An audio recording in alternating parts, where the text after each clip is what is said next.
Sa nakaraan nating video ay natapos tayo kung saan makikitang kinumport ng maayos ng nanay ni Xinghe si Jia Yuning upang tumahan na ito sa kanyang pag-iyak at sinabi nito na di rin magtatagal ay magiging isa na silang pamilya.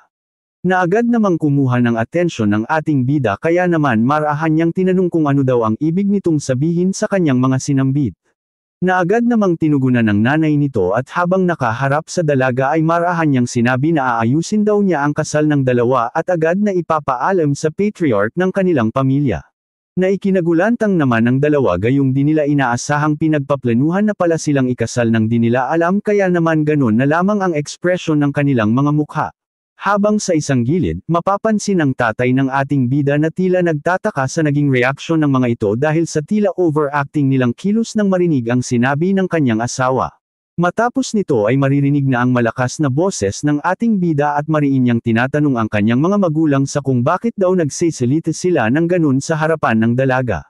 Makikita din na dahil sa pagkagulat ay napabalikwas pa sa kanyang kinauupuan si Xinghe na ipinagtaka din naman ng nanay niya gayong di niya akalaing ganun na lamang ang magiging reaksyon ng ating bida sa kanyang mga sinabi. Kaya naman may pagtataka nitong tinanong ang dalawa kung di pa daw ba ang mga ito handa na ikasal gayong ginagawa na daw naman ng mga ito ang mga gawain na ginagawa lamang ng mga mag-asawa, talaga naman mga idol, napakatindi. Kaya naman nang marinig ito ng ating bida ay agad siyang nag-react at magpapaliwanag pa sana siya subalit sa di malamang dahilan ay di niya magawang may pagpatuloy ang kanyang pagsasalita para sana magpaliwanag. Habang ang dalaga naman na si Jia Yuning ay makikita lamang na natahimik sa isang tabi waring nahihiya sa mga ito habang nakatingin sa mga kilos ng ating bida. At nang mapagtanto ni Jia Yuning na talagang malaki ang tanggi ng ating bida sa kanya ay minabuti na niyang ipaliwanag ang lahat kung saan marahan niyang sinabi na baka daw pa pwedeng wag nang ipilit pa ng nanay ng ating bida ang sinabi nito gayong sila daw ng ating bida ay isa lamang malapit na magkaibigan. At ang mga pinagsasabi naman ng dalaga ay labis na ikanalito ng nanay ng ating bida dahil ang kanya nga namang nakita mga idol ay isang kababalaghan lalo na at di nito alam na para pala yun sa cultivation ng dalawa. Subalit ganun pa man ay agad na din niya pinigilan ang kanyang sarili na magsalita dahilan upang di na niya maituloy pa ang kanyang nais sabihin. Subalit sa isip-isip pa din ng nanay ng ating bida na talagang sa panahon daw ngayon ay napakahirap ng unawain ng mga kabataan gayong sinasabi pa din daw ng mga ito na normal lamang silang magkaibigan kahit na magkasama na ang mga ito sa paliligo na parihong walang mga saplot sa katawan. At matapos nito makalipas ng ilang oras ay makikita natin ang paglubog ng araw sa dapit hapon habang mapapansin naman ang magandang kapaligiran sa lugar ng ating bida. Maya-maya pa ay makikita na sa labas ang dalawa na magkasamang naglalakad-lakad na animoy nagde-date lamang sa ilalim ng dahan-daang paglubog ng araw na masasabi nating isang romantikong mga sandali, ay sana all mga idol. Magsasalita na sana si Xinghe para ipaliwanag kung bakit ganun na lamang ang naging pagre-react niya kanina nang marinig niya ang mga salitang lumabas sa bungangan ng kanyang ina. Subalit agad din itong pinigilan ni Jia Yuning at sinabi nito na wag na daw magpaliwanag pa ang ating bida gayong alam daw naman niya ang dahilan at matagal na din daw naman niyang natanggap sa kanyang puso't isipan na si An Suyen talaga ang nilalaman ng puso ng ating bida. Dagdag pa nito na di daw niya kayang pantayan ang mga nagawa ni An Suyen sa buhay ni Xinghe kaya naman naiintindihan niyang ito talaga ang magugustuhan nito. Kwento pa ng talaga na di daw masaya ni An Suyen sa Eternal Heaven family gayong ito daw at ang bunso nitong kapatid ay itinuturing lamang na mga kasangkapan sa kanilang pamilya na maihahalin tulad pa sa isang kiraida. Wala din daw namang ang mga itong nanay na magtatanggol sa kanila dahil maaga itong nasawi nung bata pa lamang si An Suyen at kaya lamang daw binibigyan ng mataas na status ng Eternal Heaven family ang dalaga ay dahil sa gusto nila itong ipakasal sa young master mula sa noble family sa capital upang tumaas palalo ang status ng kanilang clan. At nang marinig naman ito ng ating bida ay agad niyang kinlaro kung totoo daw bang may kasunduan sa isa sa mga noble family ang Eternal Heaven clan gaya ng kanyang pagkakaintindi sa mga pinagsasabi nito sa kanya. Kung saan ang tanong naman ng ating bida ay didirektahang tinugunan ni Jia Yuning at sinabi na lamang nito na sasamahan daw niya ang ating bida para iligtas ang kanilang kaibigan.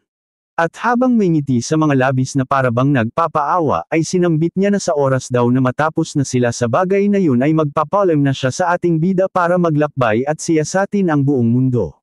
Na agad namang naging dahilan upang malungkot si Ye Xinghe gayong maging siya ay naramdaman ng tila malalim na kalungkutan mula sa mga salitang lumabas sa bibig ng dalaga at alam niyang siya ang dahilan ng lungkot na ito. Kaya naman marahang ipinaliwanag ng dalaga na buwat daw pagkasilang niya ay nanatili lamang siya sa loob ng North Guardian Lord Mansion kaya naman pinangarap niya dating makita ang nangyayari sa labas ng kanilang mansion kasama na ang mga bagay-bagay. Bata pa lamang daw siya ay pinangarap na niyang lakbayin ang mga lugar na di pa niya naaabot gaya ng Great River at Mountain Valley na sa mga kwento lamang ng ibang tao niya naririnig. Sambit pa nito habang marahang nakatingin sa mukha ng ating bida na animoy ito na ang huli nilang mga sandali ng magkasama na, ayos lamang daw para sa kanya ang mamuhay na parang isang pato na kung saan ay kasabay ito ng pag-agos ng tubig sa mga ilog. Subalit bago pa man daw niya isakatuparan ang lahat ng kanyang mga pangarap ay nais niya raw munang harapin ang walang puso niyang ama na si Zialai upang pagmumugin ng mga basura at walang kwentang salita na maiisip niya bilang ganti sa ginawa nitong pangtatakwil. Habang sa pariho namang sandali habang nagsasalita ang dalaga at nagkukwento ng mga bagay na nais niyang gawin ay makikita ang ating bida na tila malungkot lamang na nakatingin sa mukha ng dalaga. At maya-maya pa matapos makapagkwento ni Zia Yuning ay agad na ding nagsalita si Ye Xinghe kung saan sinabi nito na ang Asher Feather Clan daw na minsan ng pinrotektahan ni Zia Yuning ay maituturing din itong tahanan kaya naman di na nito kailangan pang magpakalayo-layo.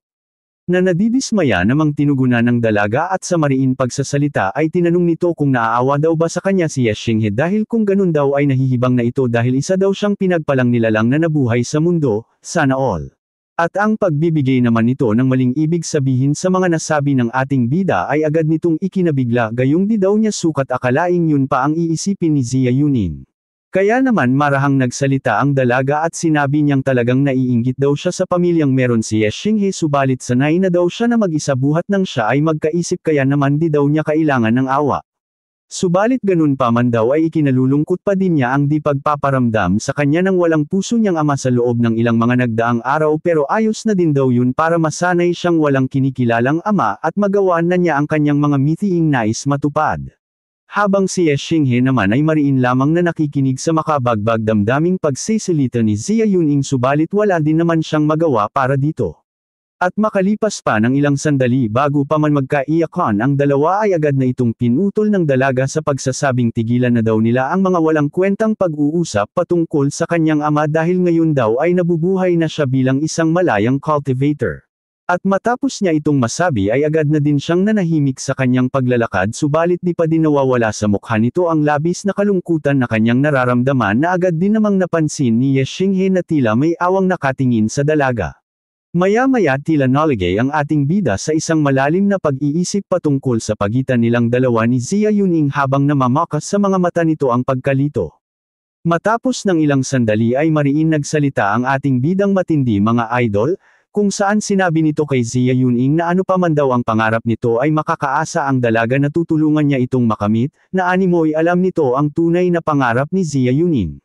At nang marinig naman ito ng dalaga ay agad na naging maaliwalas ang kanyang mukha kasabay ng paglitaw ng bahagyang mga ngiti sa mga labis ng dalaga gayong naintindihan nito ang nais ipabatid ni Ye Xinghe. At habang nakatingin sa naglalakad nating bida na napakatindi mga idol ay nasambit niya sa kanyang isipan kung alam daw ba talaga ni Ye Xinghe ang tunay niyang pangarap gayong tila ito daw ang gustong ipabatid nito. Dagdag pa nito na bagaman daw at talagang pangarap niya ang makapaglakbay sa bawat sulok ng mundo nung bata pa siya, ay iba na sa kasalukuyan gayong nabago daw ito mula nang makilala niya si Ye Xinghe, kung saan ang lahat ng ito ay napalitan na lamang ng pangarap niyang makapagbahay ng simple kasama ang pinakamamahal niyang lalaki at mabuhay ng walang iniisip na problema gaya ng mga normal na tao. Matapos nito mga idol ay lumipat naman ang eksena kung saan ipinapakita ang isang bahay na pagmamay-ari pera ng Asher Feather Clan makalipas ng magdamag habang maririnig ang ingay sa paligid na animoy may nag-eensayo. Kung ipinapakita ang mga expert cultivator na maagang nagsesenay ng kanilang mga martial skill karate senialis na ayaw nilang mapabayaan man lang kahit isang saglit ang kanilang mga kakayanan. Mapapansin din sa isang gilid ang isa sa pinakamalalakas na martial artist kung saan maayos nitong tinuturuan ang isang batang martial artist upang maging malakas din ito balang araw. Habang marahan lamang silang pinapanood ng isa pa sa pinakamalalakas na expert cultivator na si Yingyang sa isang gilid na animoy nagmamasid sa kung sino na ang may improvement sa kanilang ginagawang pagtaturo. Kung nakaabot ka na ka-idol sa puntong ito ng ating video ay isa ka ng alamat na matindi, kaya naman ang mag-subscribe sa ating channel at mag-like sa video ay napakadali sa gaya mong alamat, kaya ano pa ang hinihintay mo kaibigan? Subscribe na para tuloy-tuloy ang saya. At makalipas lamang ng pagsusubscribe ng ilan ay makikitang tuluyan ng nakarating ang ating bida sa training ground ng kanilang clan kung saan dahil sa dami ng nagpa-practice ngayong araw ay agad na namangha ang animoy banung si Xia Yuning. Ang pagdating naman ng dalawa sa training ground ay agad na napansin ni Yingyang sa isang gilid dahilan upang agad siyang mapatingin sa mga ito. At nang makumpirma na niya kung sino ang dumating ay agad niya rin silang sinalubong ng isang pagbati kasabay ng kanyang paggalang sa mga ito sa pamamagitan ng pagtawag niya kay Ye Xinghe ng Young Master. Kung saan ang pagbati naman nito ay agad na tinugunan ni Ye Xinghe sa pagsisabing alam daw niyang masyadong mabigat ang tungkulin na nakapatong sa balikat ng kanyang elder brother na si Yingyang na ihinihingi daw niya ng pasensya lalo na at may pagkamatigas daw ng mga ulo ng clansmen ng kanyang clan. Na tinugunan naman ni elder brother Yang at sinabi nito na wag daw masyadong mag-isip ng mga ganoong bagay ang ating bida dahil ang ginagawa daw naman niya ay bukal sa kanyang kalooban lalo na at ito ang nararapat na gawin para makatulong gaya ng ating bida. At matapos ng kunting sandali ng pag-uusap ng dalawang madrimang character ay agad na din nilang pinanood ang mga kabataang nag-training sa ilalim ng mga expert cultivator habang bakas sa mukha ng dalawa ang saya dahil sa kanilang nakikita. Subalit habang nakatingin si Ye Xinghe sa mga ito ay agad na bumalik ang kanyang mga alaala ng mga panahong nasa training ground din siya gaya ng mga bata at sa kanyang pag-iisip ay sumagi sa kanyang sarili ang patungkol sa kanyang brother Lin Hong patungkol daw sa ginagawa nito sa kasalukuyan. Lisak sana all na mimis. Sa parihong sandali naman ay mapapansin ang pagdating ng isang matanda kung saan agad niyang napansin ang ating bida at sinabi niya rito na kanina pa daw niya ito hinahanap sa buong Asher Feather Clan. Kaya naman nang marinig ni Ye Xinghe ang sinambit nito ay agad niyang tinanong pabalik kung ano daw naman ang kailangan nito sa kanya at hinahanap siya nito. Na agad din namang tinugunan ng lalaki at sinabi niya na dahil daw yun sa isang bata na kanyang kasama kung saan hinahanap daw nito si Xia Yuning at napansin din daw niyang mukhang importante ang ipinunta nito kaya naman agad niyang hinanap ang ating bida. At matapos niyang makapagsalita at may turo ang batang kanyang tinutukoy ay agad na nagpakita si An Suiya na animoy problemado base pa lamang sa ekspresyon ng mukha nito. At nang makita naman ito ni Xia Yuning ay agad niya itong nakilala kaya naman natawag pa niya ang pangalan ng batang babae Seni Alice na talagang kilalang kilala niya ito. Kung saan nang marinig ng bata ang pagtawag ni Xia Yuning ng kanyang pangalan ay agad niya itong tinugunan sa pamamagitan ng pagpapakita niya kung gaano siya ka-cute pag umiiyak habang malakas niyang tinatawag ang pangalan ni Xia Yuning pabalik at sa tuno ng kanyang pagtawag ay di maitatangging meron talagang nangyaring di maganda. Kaya naman agad din itong pinatahan ni Xia Yuning sa pagsisabing kumalma daw muna ito at sabihin kung anong dahilan at ganoon na lamang ang kanyang pag-iyak nang makita niya siya dahil handa naman daw silang makinig sa mga sasabihin nito. At nang marinig ito ni An Suiyan ay agad na din siyang nagsalita kung saan habang may panginginig na boses ay sinabi niya sa kanyang senior sister na ang kanyang auntie Lin daw ang nagsabing dito niya siya matatagpuan kaya naman agad siyang nagdamali para hanapin ito at para humingi ng tulong sa pagliligtas sa kanyang ate na si An Suiyan. At nang marinig naman ito ni Xia Yuning ay agad niyang naramdaman ang bigat ng sitwasyon kaya naman mariin niyang tinanong kung ano daw ang nangyari kay An Suiyan. Habang mapapansin naman na mas tensyonado pa si Ye Xinghe sa likod na agad na nakisabat sa usapan ng dalawa nang marinig niya ang pangalan ng kanyang crush. Kung saan agad din naman siyang tinugunan ni Xia Yuning at sinabi niya na ang bata daw na ito ay ang bunsong kapatid ni An Suiyan na kanyang nabanggit kagabi sa ating bida. Dagdag pa nito na base daw sa ikinikilos ni An Suiyan ay mukhang may nangyayaring di maganda kay An Suiyan sa kasalukuyan na agad din namang naging dahilan ng pag-aalala ni Ye Xinghe. Maya-maya pa agad nang ikinumport ni Xia Yuning ang umiiyak na si An Suiyan at sinabi niya na kumalma daw muna ito upang maayos nitong masabi sa kanila ang tunay na problema patungkol sa kanyang ate. Na agad din namang sinunod ng bata at makalipas lamang ng ilang sandali ay natapos na din ito sa pag-iyak at marahan niyang ipinaliwanag ang lahat, kung saan ang araw daw na dalhin ng kanyang ate ang lahat ng kanilang mga kawal sa Dark Moon family para tulungan si Ye Xinghe ay agad itong ikinulong ng kanilang ama sa kwarto at ayaw ng palabesin pa. At kasunod daw nito ay agad ding ini-adjust ng kanilang ama ang nakaplanong kasal ni An Suyen sa isang noble family sa capital, kaya daw naman sa kasalukuyan daw ay isinasaayos na ng walang puso nilang ama ang pagpapadala sa kanyang ate sa kasalan. At nang marinig naman ng dalawa ang kwento ng bata, ay agad silang nagulantang sa kanilang kinatatayuan dahil sa balitang kanilang narinig patungkol sa kanilang kaibigan.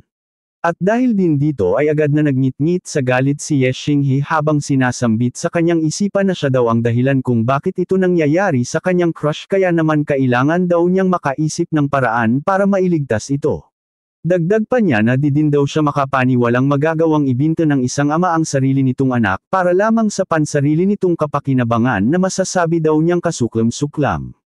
Maya-maya pa muling nagsalita si An Suyen at sa may panginginig na boses ay sinambit niya na alam daw niyang may magagawa si Jia Yuning para tulungan ang kanyang ate gayong isa daw itong prinsesa na may mataas na status sa buong city. Naagad din namang tinugunan ni Jia Yuning at nalulungkot niyang ibinalita sa kay An Suyen na di na daw siya prinsesa sa kasalukuyan dahil isa na lamang daw siyang hamak na commoner kaya naman ano daw ang magagawa niya para tulungan ni An Suyen. Habang sa parihong sandali ay mapapansin si Ye Xinghe sa isang gilid na walang imik at animoy nag-iisip ng papwede niyang gawin para makatulong sa problemang kinahaharap ng kanyang crush. Maya-maya pa matapos ng ilang sandali ng kanyang pananahimik ay agad na din niyang sinabi ng may pagkaseryoso na ang Asher Feather Clan daw ay iiwanan na muna niya sa pangangalaga ni Jia Yuning panandalian. Naagad namang ikinaalarma ng dalaga gayong batid niya na may gagawin na namang kalukuhan si Ye Xinghe kaya naman sa mariing tinig ay tinanong niya kung ano daw ang pinaplano nito, at tila nasisiraan na daw ito ng bait gayong tila gusto na naman nitong malagay sa alanganin.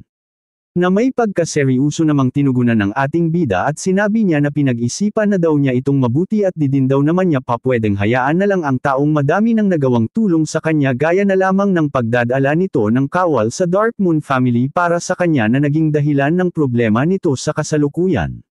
Dagdag pa nito na kung pababayaan daw niya si An Suyen ay di niya nakikitang isa siyang lalaki, sambit pa niya na utang na loob daw niya ang lahat ng kanyang naging tagumpay kay An Suyen at sa iba pa nilang kaibigan kaya naman nararapat lamang na tumulong din siya pabalik.